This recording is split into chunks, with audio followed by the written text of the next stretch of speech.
First, I want to congratulate you, Senator Lee, on being chairman of the committee for your first hearing at the helm, and we're very grateful for your thoughtful leadership on these important hearings. We're getting underway, and tomorrow we have North Dakota Governor Burgum, who's here to testify, who's the nominee, and I assume we're going to hear another wonderful introduction by the great senator, former governor of North Dakota. Senator Absolutely. Great, thank you. Mr. Wright, congratulations. We've had a chance to visit. I have a number of questions, but before, and I'm going to submit most of them for writing. There were some questions from the senior senator from California about wildfires, and you were abruptly cut off from trying to answer, and he apologized for cutting you off. But I would want to give you time to now respond, if you'd like to, for some of the comments that he had made that you weren't able to respond to.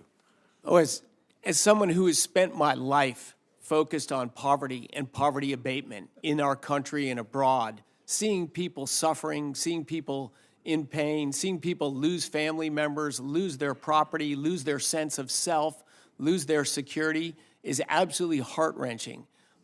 It's horrible to watch what's happening in LA today. And wow, these are the kind of things we want to protect people from. We want to make our society more resilient, stronger. There's no words to say in the middle of a personal trauma, you know, that reflect global policy and all that. These are human tragedies that touch every one of us. I lived in California for 19 years, have lots of friends in the LA area. I probably get emotional talking about it. It's horrific to see what's happening there.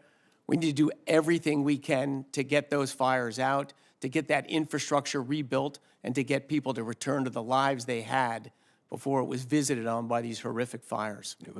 I agree. It's heartbreaking, and I know we have our Wyoming National Guard there with equipment as well as manpower in trying to do that.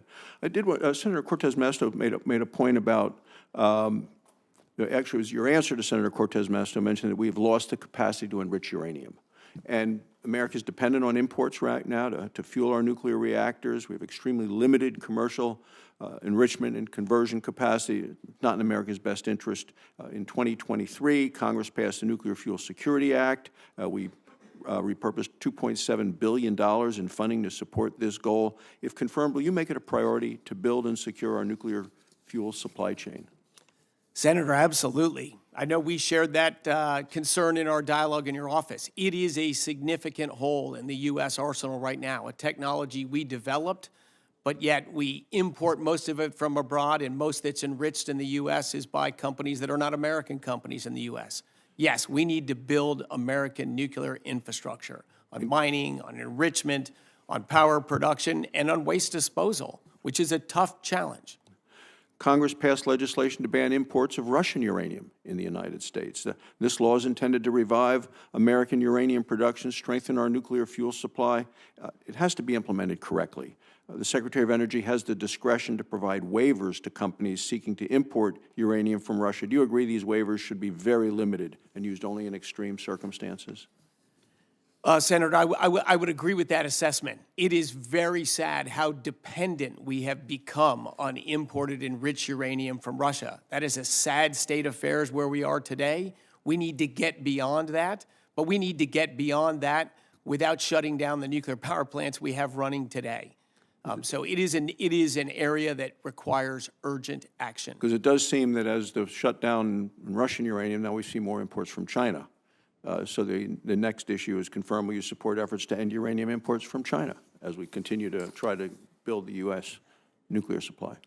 Yes, Senator, that is another country on which we should not be dependent upon for critical supplies. And of course, enriched uranium to turn on our lights and power our factories are critical supplies. And then finally, with regard to advanced nuclear reactor and demonstration projects, Department of Energy's Advanced Reactor Demonstration Program is meant to help developers overcome some of the hurdles that we have in terms of the expense early on. With the development, programs receive broad bipartisan support from this committee and across the Congress. So I look forward to getting the current projects over the finish line. Will you ensure the Department continues to be a faithful partner in this mission?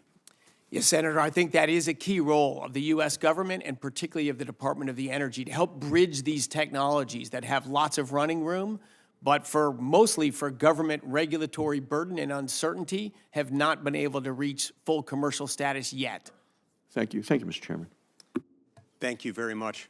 We're now going to turn to another new member of the committee, our new colleague representing the state where I was born, and it turns out a fellow fan of mariachi music, Senator Gallego.